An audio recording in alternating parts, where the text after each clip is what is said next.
social media marketing landscape. Social media marketing is a form of digital marketing that uses social networking platforms or websites to promote a product or service.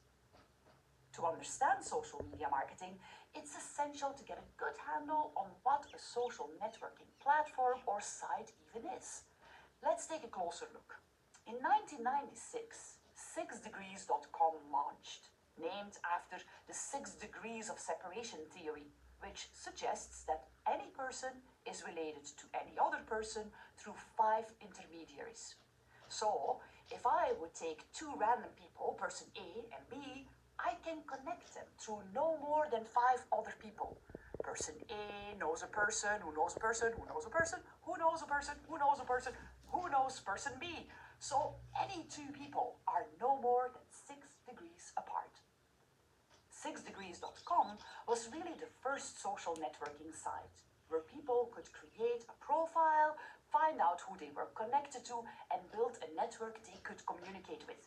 Soon after, other sites emerged that used that same networking principle, like Friendster, MySpace, Facebook, and LinkedIn. Initially, these sites were focused on finding connections, but very soon they became engines for communication and information sharing. This timeline was developed by Miriam Johnson, a senior lecturer at Oxford Brookes University. It shows the different brands that contributed to the social media landscape we know today. I'm sure there are many brands that you recognize on this timeline, and there are quite a few that you probably don't recognize, either because they're no longer around, they're prominent in other countries, or because they serve smaller niche audiences.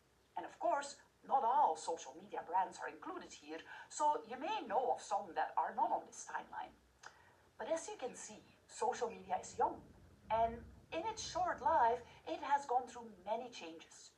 Many different companies have tried to find social media popularity, some more successful than others. There are 2 core elements that typically define social media platforms. They let people connect, and they let people create or share content. The connection is crucial, and that was the big innovation in 6 degrees. By bringing people together in one big network, people could connect with each other and use that connection to communicate or to share information and links.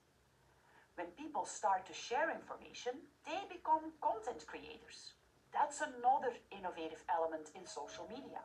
Social media has made it much easier for people to create and distribute content online. As a result, content creation is no longer in the hands of a few large publishers. From blogging networks where people share long-form content they write, to video networks like YouTube and TikTok where creators upload and share their videos, to platforms like Instagram or Pinterest where people can grab or take pictures and share them. All of these platforms have put users in the driver's seat when it comes to the content that gets created and shared.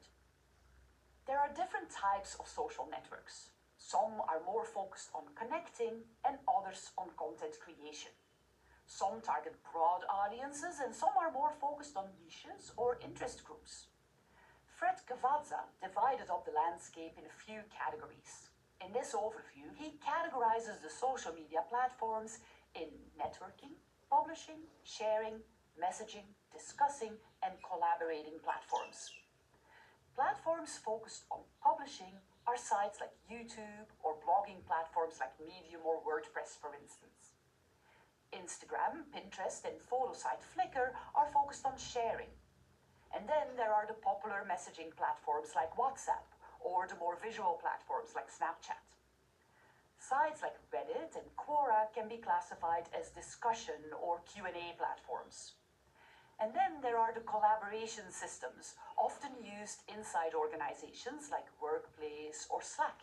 And finally, there are the networking sites and apps. Some of those are focused on professional networking, like LinkedIn, for instance.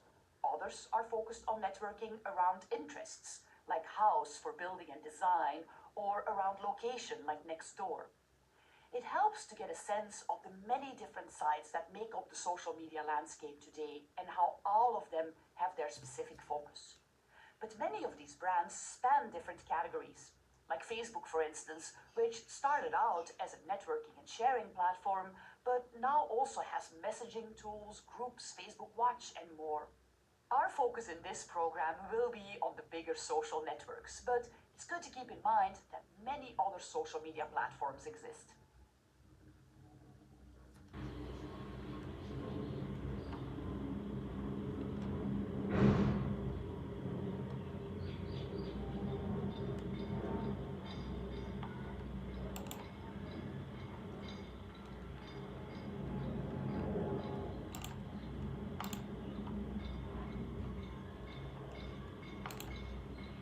Social media allows people to connect, and it's a place where people can create and share content.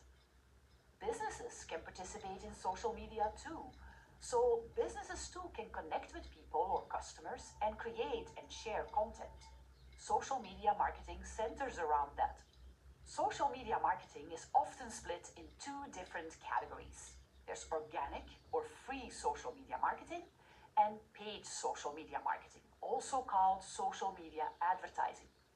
Let's look at what that means. Organic social media marketing refers to all social media activity that businesses can engage in without paying a fee. It's an important part of marketing, as social media users have come to expect that their favorite brands or the businesses they interact with are present on social media. Organic social media marketing typically involves establishing a business profile or a business presence in the social media channels that matter to users.